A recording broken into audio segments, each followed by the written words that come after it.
sebagai tempat perayaan-perayaan kalian. Rasulullah sallallahu alaihi wasallam mengatakan juga dalam hadisnya yang lain, Nabi mengatakan, janganlah kalian jadikan kuburan orang-orang saleh sebagai tempat meminta kalian. Jangan kalian jadikan, kata Nabi, kuburan orang-orang saleh sebagai tempat berdoa. Jangan kalian jadikan kuburan orang-orang saleh sebagai masjid yang untuk kalian lakukan seperti masjid lainnya, yaitu ibadah. Maka kaum muslimin yang semoga dirahmati oleh Allah, orang-orang yang beribadah di kuburan, berdoa menghadap kuburan, kemudian meminta kepada orang yang telah meninggal dunia yang mereka makamkan di kubur tertentu, mereka meminta kepadanya, maka mereka ini diberi julukan kuburiyun. Artinya yang mengkultuskan orang-orang saleh yang telah meninggal dunia di kubur mereka, bahkan sampai tahap menyembah mereka. Kaum muslimin yang semoga dirahmati oleh Allah, ada salah seorang ustaz sunnah, ada salah seorang ustaz salafiyah yang meninggal dunia, bernama Al-Ustaz Yazid bin Abdul Qadir Jawas rahimahullah. Ketika beliau meninggal dunia, maka para kuburiyun, orang-orang yang selama ini menyembah kuburan, ahli bid'ah, mereka memfitnah kaum salafiyun bahawa mereka juga adalah kuburiyun, penyembah orang-orang yang berada di kubur. Mereka memfitnah orang-orang salafiyun atau orang-orang salafiyah yang berada di atas manhaj salaf sebagai kuburiyun. Mereka mengatakan bahwasannya ketika Ustaz Yazid bin Abdul Qadir Jawas telah dimakamkan, maka ada sekelompok orang yang salat di atas makam itu. Mereka mengatakan orang-orang ini telah melakukan kuburiyun, telah berdoa, telah salat di kuburnya Ustaz Yazid bin Abdul Qadir Jawas.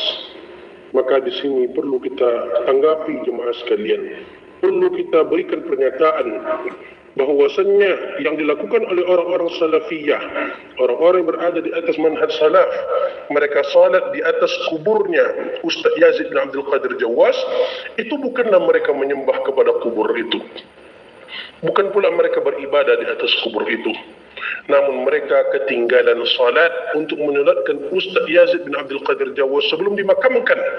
Ketika dimakamkan, ketika setelah dikuburkan, barulah mereka hadir di tempat itu. Dan ini ada sunnahnya dari Nabi SAW. Dahulu ada seorang wanita di masa Nabi SAW. Ketika Nabi SAW setiap paginya keluar dari rumahnya, maka Nabi selalu melihat bahwa seorang wanita ini sedang membersihkan Masjid Nabawi. Wanita ini bernama Ummu Mihjan. Ummu Mihjan adalah seorang wanita yang selalu membersihkan Masjid Nabawi. Pada suatu hari Nabi SAW keluar dari rumahnya dan tidak melihat Ummu Mihjan. Maka Nabi mengatakan, mana Ummu Mihjan? Kata Nabi kepada para sahabatnya. Maka para sahabatnya mengatakan bahwasannya Ummu Mihjan tadi malam sudah meninggal dunia. Maka Nabi mengatakan, kenapa kalian tidak bangunkan saya? Maka para sahabat mengatakan, untuk apa kami bangunkan engkau ya Rasulullah? Ini hanya seorang wanita yang membersihkan Masjid Nabawi. Maka Rasulullah SAW marah dan Rasulullah SAW pergi ke pemakamannya Ummu Mihjan. Nabi salatkan Ummu Mihjan di makamnya.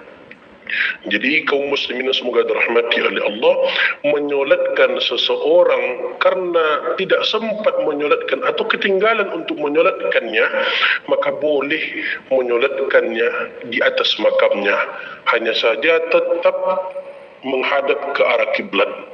Berbeda yang dilakukan oleh kuburiyun, berbeda yang dilakukan oleh orang-orang, hanya saja tetap menghadap ke arah kiblat. Berbeda yang dilakukan oleh kuburiyun, berbeda yang dilakukan oleh orang-orang yang mengkultuskan kuburan tersebut. Mereka mengalap berkah di kuburan wali-wali mereka. Mereka berdoa atas nama wali mereka. Mereka bersedekah di kubur tersebut, kemudian mereka mengalah berkah dari kubur tersebut. Bahkan ada di antara mereka sujud di kubur tersebut, membacakan doa-doa tertentu di kubur tersebut. Dan ini adalah perbuatan yang sangat-sangat menyimpang dari agama.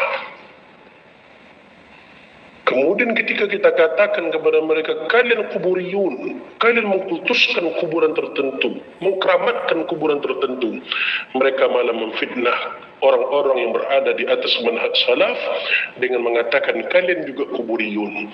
Ketika ustaz kalian meninggal dunia, kalian juga salat di atasnya. Maka ini adalah ungkapan dari orang-orang yang tidak paham agama, bahwasannya yang salat di atas makam itu bukanlah untuk mengkultuskan kuburannya, namun karena ketinggalan salat yang berujung mereka salat di atas makamnya dan tetap menghadap kepada kiblat. Bedakan mengkultuskan kuburan, yang salat di atas makam itu bukanlah untuk mengkultuskan kuburannya, namun karena ketinggalan salat yang berujung mereka salat di atas makamnya dan tetap menghadap kepada kiblat. Bedakan mengkultuskan kuburan dengan salat di atas makamnya karena ketinggalan salat. Maka